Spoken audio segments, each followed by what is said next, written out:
Hello friends, आज का video है चैप्टर नंबर 2 सॉल्यूशन। और उसके अंदर का टॉपिक है राउल्ट्स लॉ। और राउल्ट्स लॉ के बारे में हम आज कुछ पॉइंट्स डिस्कस करेंगे, तो आप देखते चलिए। राउल्ट्स लॉ को डिस्कस करने से पहले हमें कुछ एक दो टर्म क्लियर करने पड़ेंगे। जैसे हमका पहला टर्म है वेपर प्रेशर। आखिरकार वेपर प्रेशर ऑफ लिक्विड्स क्या होता है, पहले हम इस चीज़ को डिस्कस करेंगे। तो एक कॉमन सी बात है, वेपर प्रेशर आप पता नाम से ही पता चल रहा है वेपर का प्रेशर। आप ये भी कह सकते हैं the pressure exerted by the vapour above the liquid surface in equilibrium with the liquid at a given temperature is called vapour pressure of a liquid. आपके पास ये बीकर है, बीकर में कोई सॉल्वेंट को आप हीट अप कर रहे हैं जिससे आपकी वेपर बन रही है, और ये कंटेनर आपका क्लोज है। वेपर वापस इस सरफेस पर एक प्रेशर एक्सर्ट करेगी, इसी को हम लोग क्या बोलेंगे, वेपर प्रेशर हम लोग कह सकते हैं। वेपर प्रेशर कहाँ कम और कहाँ ज़्यादा हो सकता है, ये अलग अलग सिचुएशन पर डिपेंड करता है। तो हम एक तरीके से कह सकते हैं कि factor on which vapour pressure of a liquid depend. ऐसे कौन कौन से फैक्टर हैं जिस पर वेपर प्रेशर क्या करता है, डिपेंड करता है। तो पहला जो फैक्टर का हम डिस्कस करेंगे वो हम यहाँ पर डिस्कस करेंगे नेचर ऑफ लिक्विड्स। आखिरकार हमारे पास लिक्विड्स का नेचर कैसा है, क्योंकि आपको अच्छे से पता है कि सॉल्यूशन जब हम लोग बनाते हैं तो हमारे पास एक कंपोनेंट आपके पास में सॉल्वेंट होता है, और सॉल्वेंट को हीटअप करने से ही क्या बनेगी, आपकी वेपर बनेगी।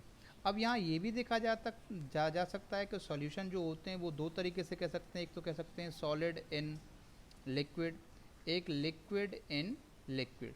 तो दोनों केसेस में हमारे पास में सॉल्यूशन सॉल्वेंट की फॉर्म में क्या रहेगा, लिक्विड ही रहेगा। और यही हमारे प्रेशर के लिए क्या है, रेस्पॉन्सिबल है। प्रेशर कम है या ज़्यादा, वो एक अलग बात है कि आपके पास सॉल्यूट है वो चाहे आपका सॉलिड है या लिक्विड है, लेकिन ये किस नेचर का है, इसमें आगे डिस्कस करेंगे कि वॉलेटाइल है कि नॉन वॉलेटाइल है।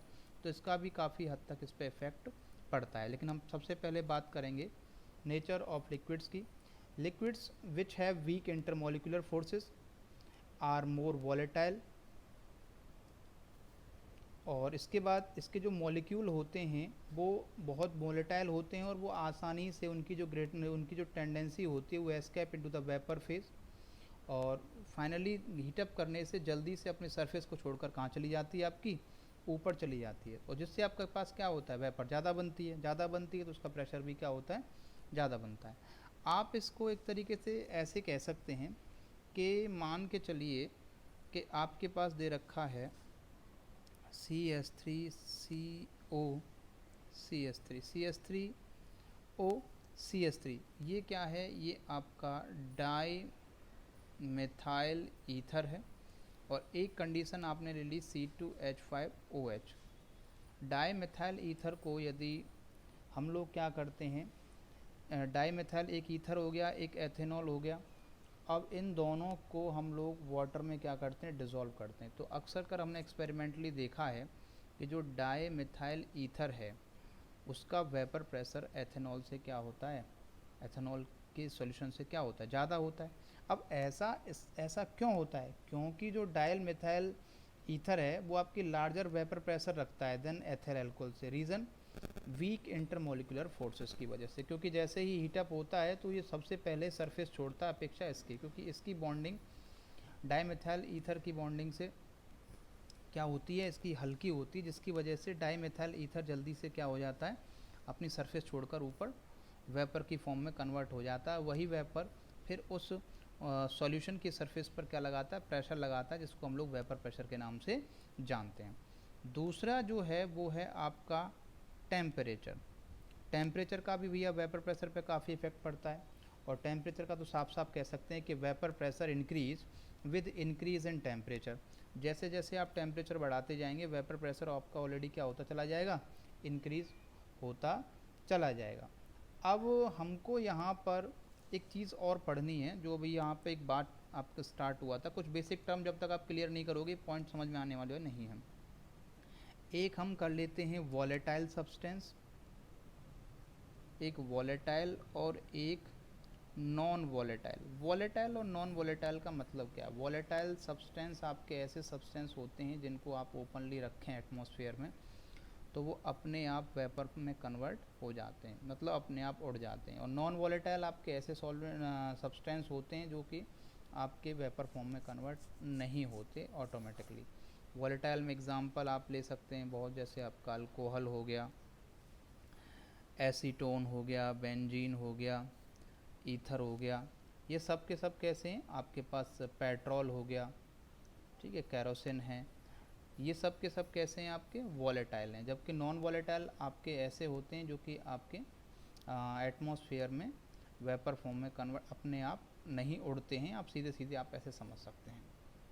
ये वॉलेटाइल हो गई और नॉन वॉलेटाइल हो गया। आपको समझ में आ गया होगा वॉलेटाइल और नॉन वॉलेटाइल में क्या अंतर है।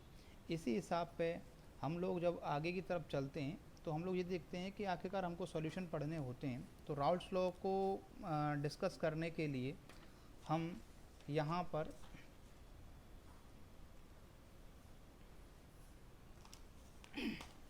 डिस्कस करने वाले हैं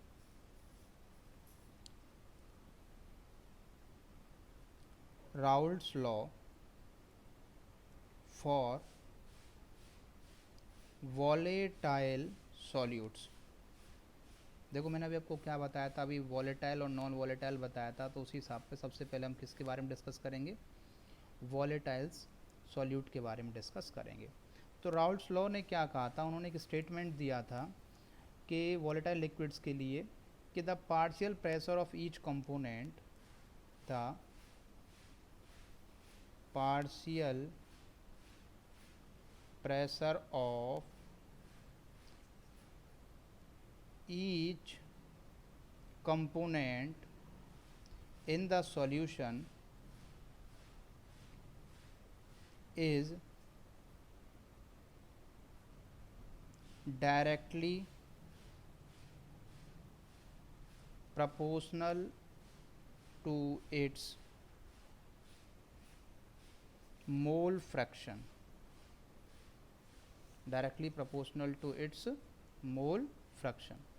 आप यहाँ पर कंसिडर कर सकते हैं कोई सॉल्यूशन है और वो सॉल्यूशन हम यहाँ पर बाइनरी लेके चल रहे हैं। कैसा लेके चल रहे हैं? बाइनरी। बाइनरी का मतलब कंपोनेंट कितने होंगे? दो कंपोनेंट होंगे। बाइनरी आपके पास कितने कंपोनेंट होंगे? दो कंपोनेंट होंगे। आप ले सकते हैं component first and component second, आप ऐसे समझ लीजिए।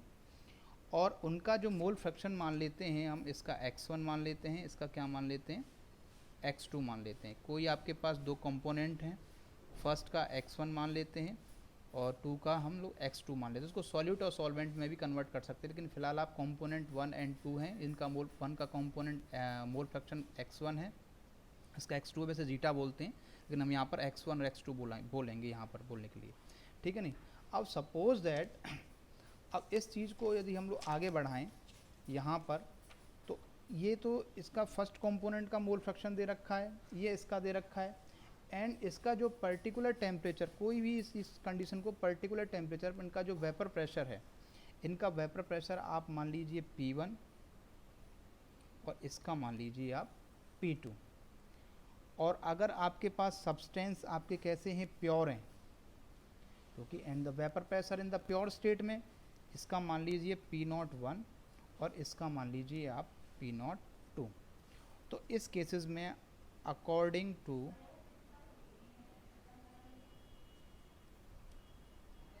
राउल्ट्स लॉ क्या था आपका? P1 directly proportional to x1। तो हम कह सकते हैं कि जो पार्शियल प्रेशर है वो फर्स्ट कंपोनेंट के मोल फ्रैक्शन के डायरेक्टली प्रोपोर्शनल होता है। या आप ऐसे लिख सकते हैं P1 is equal to P01 into x1। ये किसके लिए हो गया? ये आपके लिए हो गया फर्स्ट कंपोनेंट के लिए। किसके लिए हो गया? फर्स्ट कंपोनेंट के लिए आप यहाँ पर लिख सकते हैं। ऐसे ही सेम आप सेकंड कंपोनेंट के लिए P2 is equal to P02 x2, क्योंकि ये तो आप जानते हैं अगर आप ऐसे लिखेंगे तो इसको, क्योंकि ये सबसे पहले आपको ऐसे लिखना पड़ेगा, प्रोपोर्शनलिटी का साइन हटाएंगे तो P0 2 इंटू एक्स टू आ जाएगा आपके पास में। अब हमारे पास में दो हो गए प्रेशर, हमारे पास पार्शियल प्रेशर कितने हो गए, हमारे पास दो हो गए। एक आपके पास ये हो गया P1 और एक आपके पास हो गया P2। अब इन पार्शियल प्रेशर को दोनों को इंक्लूड करने के लिए हम यहाँ पर एक लॉ अप्लाई करेंगे जिसको बोलते हैं Dalton law of partial pressure. Dalton's law of partial pressure हम लोग 11th क्लास में स्टेट ऑफ मैटर में पढ़ चुके हैं। और अकॉर्डिंग टू डाल्टन क्या कहा गया था कि जब भी किसी कंटेनर में मोर देन 2 टाइप्स गैसेस भरते हैं जो कि एक दूसरे में इंटरेक्ट ना करती हों, तो उनका जो पार्शियल प्रेशर होता है वो टोटल प्रेशर के क्या होता है, इक्वल होता है। क्यों? The total pressure over the solution phase in the container will be the sum of the partial pressure of the component of the solution and of the solution। ठीक है, तो इसका अकॉर्डिंग लिख सकते हैं P total is equal to P1 plus P2। अब सारी value हमको दे रखी हैं, आप लिख सकते हैं substituting the value of P1 and P2। तो हमें क्या मिलता है, हम लिख सकते हैं P total is equal to x1 P01 plus x2 P02 लिख सकते हैं। इसको यदि अब और मॉडिफाई करें तो आप इसको ऐसे भी लिख सकते हैं P total is equal to 1 minus x2 P01 plus x2 P02, क्योंकि हम जानते हैं कि आपके पास में x1 plus x2 is equal to क्या होता है, 1 होता है। या आप इसे ऐसे भी लिख सकते हैं P01 plus P02 minus P01 x2।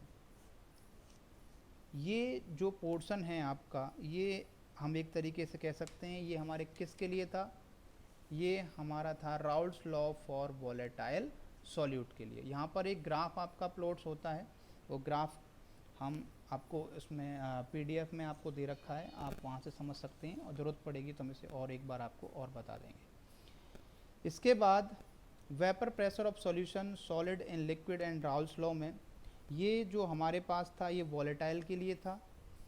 अब हम इसी टर्म को आगे बढ़ाते हुए राउल्ट्स लॉ फॉर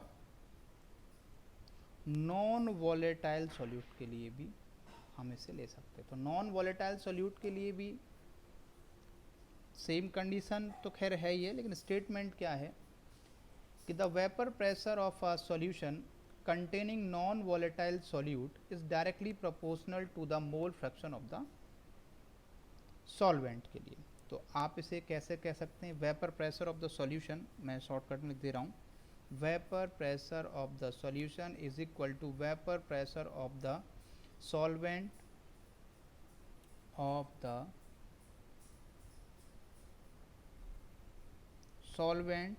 या तो vapour pressure of the solution vapour pressure of the solution बराबर है एक दूसरे के, लेकिन डायरेक्टली प्रोपोर्शनल किसके होता है, मोल फ्रैक्शन ऑफ सॉल्वेंट के। मतलब यहाँ पर A मान लीजिए या आप यहाँ पर क्या मान लीजिए, फर्स्ट मान लीजिए, फर्स्ट जो है वो सॉल्यूट के लिए हो गया, सेकंड आपके लिए क्या, फर्स्ट हो गया सॉल्वेंट के लिए, और सेकंड आप यदि 2 लिखते हैं तो वो किसके लिए हो गया, आपके लिए सॉल्यूट के लिए हो जाएगा। ये आपके किसके लिए हो गया, सॉल्वेंट के लिए हो गया। तो आप इसे डायरेक्ट कैसे लिख सकते हैं,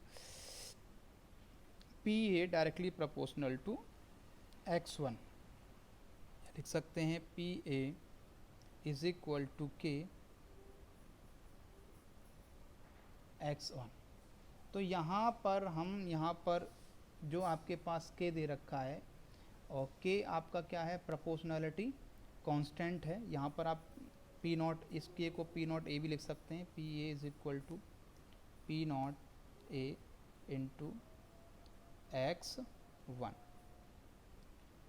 ये कंडीशन आपकी निकल के आपका सकती। तो P हमारे पास सॉल्यूशन हो गया, P0A हमारे पास प्योर सॉल्वेंट है, और इनटू मोल फ्रैक्शन ऑफ ये आपके पास क्या हो गया, सॉल्वेंट हो गया। दोबारा सुन लीजिए, P सॉल्यूशन है पी नॉट ए हमारे पास प्योर सॉल्वेंट है, pressure of vapour of pure solvent, और ये आपके पास मोल फ्रैक्शन ऑफ सॉल्वेंट आपका हो जाता है। इसी चीज़ को यदि हम लोग आगे कन्वर्ट करें तो आगे कन्वर्ट करने के लिए थोड़ा सा मैं खाली जगह देखता हूँ। इसी चीज़ को हम आगे कन्वर्ट करें तो इसे हम आगे relative lowering of vapour pressure में क्या कर सकते हैं, इसे हम कन्वर्ट लिख सकते हैं। एक बार मान के चलो, हालांकि ये आपकी क्वालिटेटिव प्रॉपर्टीज़ वाला पोर्शन है, क्वालिटेटिव प्रॉपर्टीज़ में आपका आएगा, लेकिन आप इसे एक बार आप और इसे देख लीजिए। Relative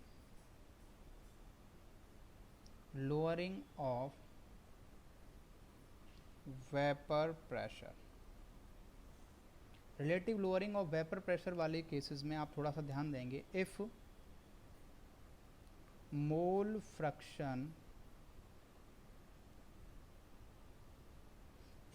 fraction of solute,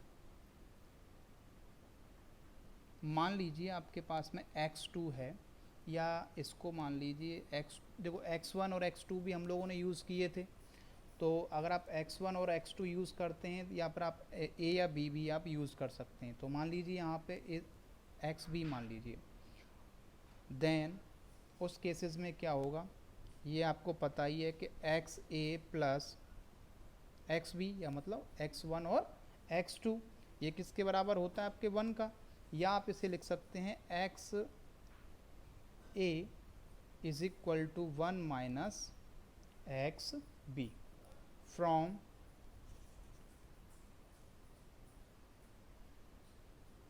equation, ये इक्वेशन जो हम ऑलरेडी जो पहले पढ़ चुके हैं, ये वाली जो इक्वेशन अभी हमने थोड़ी देर पहले पढ़ी थी, ये इक्वेशन क्या थी आपकी, ये इक्वेशन थी आपकी फर्स्ट, और ये इक्वेशन आपकी क्या थी, सेकंड। अब इन दोनों इक्वेशनों को थोड़ा सा ध्यान में रखें, तो इक्वेशन फर्स्ट एंड सेकंड, तब हम इसे लिख सकते हैं बेटा, P A is equal to P not A 1 minus X B is equal to P not A minus P not A X B, और फाइनली यहाँ आप इसे ऐसे लिख सकते हैं, P not A minus P A is equal to P not A X B, P not A X B, और finally इसको और मॉडिफाइड कर देंगे फॉर्म को, और एक जस्ट आपका फॉर्मूला जनरेट हो जाएगा। आप इसे लिख सकते हैं और करके, P not A minus P A upon, क्योंकि ये इसके नीचे आ जाएगा, P not A is equal to क्या आ जाएगा, एक्स बी, और P not A minus P A को आप डायरेक्ट ऐसे लिख सकते हैं, del P upon P not A is equal to X B. यहाँ पर डेल्टा पी क्या है, डेल्टा पी आपका है P not A minus P A. अब P not A minus P A क्या है, आपका लोअरिंग ऑफ वेपर प्रेशर, ये आपका लोअरिंग ऑफ वेपर प्रेशर है, और ऑल ओवर जो फॉर्मूला आपका है उसको बोलते हैं relative lowering of vapour pressure. और इसी के अकॉर्डिंग हम लोग राउल्ट्स लॉ को हम इस तरीके से कह सकते हैं कि for a solution containing non volatile solute, क्योंकि यहाँ एक्स भी यहाँ पर क्या रिप्रेजेंट कर रहा है, आपका सॉल्यूट रिप्रेजेंट कर रहा है, तो हम कह सकते हैं for a solution containing non volatile solute at a given temperature the relative lowering of vapour pressure is equal to the mole fraction of the solute. ठीक है, अब mole fraction of the solute चाहें तो इस फॉर्मूले को भी हम लोग एक्सपेंड कर सकते हैं, लेकिन ये वाला पोर्शन हम लोग नेक्स्ट वीडियो में नेक्स्ट वीडियो में हम लोग इसको एक्सपेंड करेंगे और इसको पुट डाउन करेंगे, एक न्यू फार्मूला जनरेट करेंगे। तो ये हमारा जो पूरा पोर्शन था वो राउल्ट्स लॉ को हम लोगों ने एक्सप्लेन किया, वो भी हमने किस बेसिस पर लेकर, बाइनरी सॉल्यूशन, जिसमें हमने 2 कंपोनेंट लिए, ठीक है, और दोनों कंपोनेंट के बिहाफ पर हमने इसको जल्दी से क्या किया, इसको डिस्कस किया है। तो आई होप आपको समझ में आया होगा। दोबारा से समझ लीजिए, कोई आपके पास 2 कंपोनेंट हैं जिनका जो मोल फ्रैक्शन फर्स्ट कंपोनेंट का x है, दूसरे कंपोनेंट का x2 है। इसका जो आपका सॉल्यूशन का जो वेपर प्रेशर है वो आपका ये है, आपके सॉल्वेंट का वो है, प्रेशर है। अकॉर्डिंग टू राउल्ट्स लॉ ये आपको दे रखा है डायरेक्टली प्रोपोर्शनल टू x1 बोले तो xa के लिए, मतलब सॉल्वेंट के लिए, और 2 वाला पोर्शन किसके लिए था, आपका सॉल्यूट के लिए था। ठीक है, अब आपके पास दोनों कंपोनेंट का दे रखा है, तो हमने यहाँ पर Dalton law of partial pressure apply किया, जिसके पास आपने देखा कि P total P1 plus P2 दोनों की वैल्यू को यहाँ पुट कर हमने इस तरीके से चीज़ों को एडजस्ट किया और हम इसे इस तरीके से रख सकते हैं।